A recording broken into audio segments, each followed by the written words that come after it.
Over 70 people have died in the Central African Republic after a truck carrying goods and passengers crashed in the country. Reports are saying that the vehicle was overloaded and it was speeding at the time of the crash. The truck was packed with traders on their way to a weekly market outside the town of Bambari in the center of the country when it tipped over. One local resident says that he often sees dangerously overloaded vehicles with people perched on them like birds. The authorities have been blamed for failing to stop them traveling on the country's neglected roads. Meanwhile, an award-winning Central African cartoonist, C.A.R, is using his talents to tell the world about life in a country broken by conflict and struggling to pull itself together. The Central African Republic suffered the worst crisis in history when mainly Muslim Seleka fighters seized power and ousted then-President Francois Bozize in early 2013. This triggered reprisals by Christian anti-Balaka militias.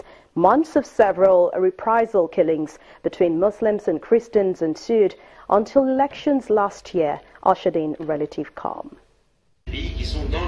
C.A.R works as he listens to the radio in his studio in the Central African Republic's capital, Bangui.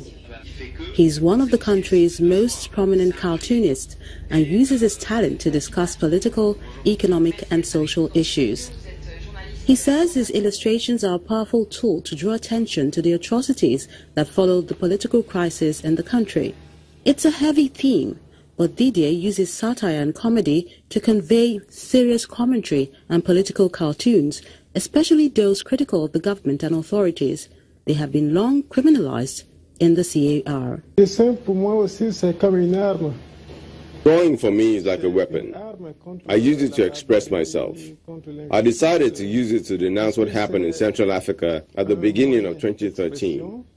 For me, drawing is a unique way to inform people, both those in and outside Central Africa, and those who are interested in what's happening in Central Africa.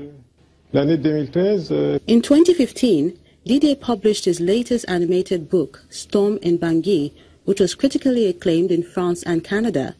In the book, he tackles the devastating effects of the conflict in C.A.R, which has led to the death of thousands, about a fifth of the former French colony's 5 million people fleeing their homes, and rampant violations of human rights, including sexual violence. The self-taught illustrator says this has been his most important body of work. Each time I draw something, each time that I write a caption for my drawing, it's for the people to understand the consequences of the war and give them something to think about in order to avoid war again and prevent the suffering caused by it. Didier started out as a cartoonist with the local daily newspaper and has since won several awards for his work. He has also worked in Lebanon, documenting life in a refugee camp set up in the 1940s to host Palestinians, and more recently home to thousands of fleeing Syrians. In Bangui, he trains young artists at the French Cultural Center. I was born in an artistic family, just like Didier. I am the youngest in my family, and I started learning to draw at age 5. Now I'm really good, thanks to Didier's help. As renewed fighting swept over parts of the country in recent months, Didier says he's now focusing on more positive subjects to show people the potential of what life could be without war. And from Central Africa, let's come back here to Nigeria, where the Air Force says that Boko Haram terrorist group can no longer hold any part of the country, despite the recent pockets of suicide attacks being carried out by the sect in Borno State. The Chief of Air Staff, Air Marshal Sadiq Abubakar, made this known when he attended a training session of 300 personnel of the Nigerian Air Force on counter-terrorism and counter-insurgency operations. The training, which is being carried out by personnel from Britain, is part of a 5-year plan between Nigeria and the United Kingdom to train Nigerian military on counter-terrorism and other conventional warfare operations.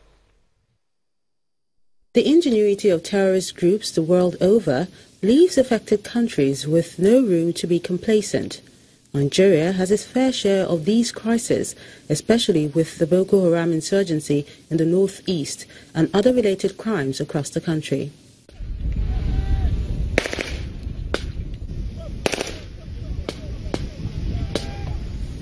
Here in Kaduna, men of the Nigerian Air Force are under the tutelage of their counterparts from the United Kingdom. They are being trained to form the nucleus of the Air Force Base Protection Squad.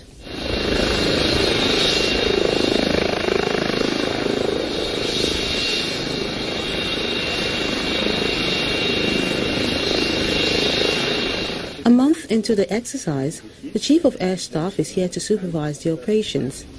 In the course of the training, officers are subjected to rigorous academic and physical exercises, as well as techniques to counter terrorism in a real war situation. The Air Chief is satisfied with the level of performance and restates the commitment of the service to protecting the territorial integrity of the nation. We have in the last 2 years been building capacity in this particular area to ensure that we have what it takes to protect our bases and ensure that the assets that have been entrusted into our hands are really protected so that those assets can be used to protect Nigerians. According to the trainers, the partnership between the United Kingdom military and the Nigerian armed forces is born out of the commitment of the present administration in waging war against global terrorism and violent extremism.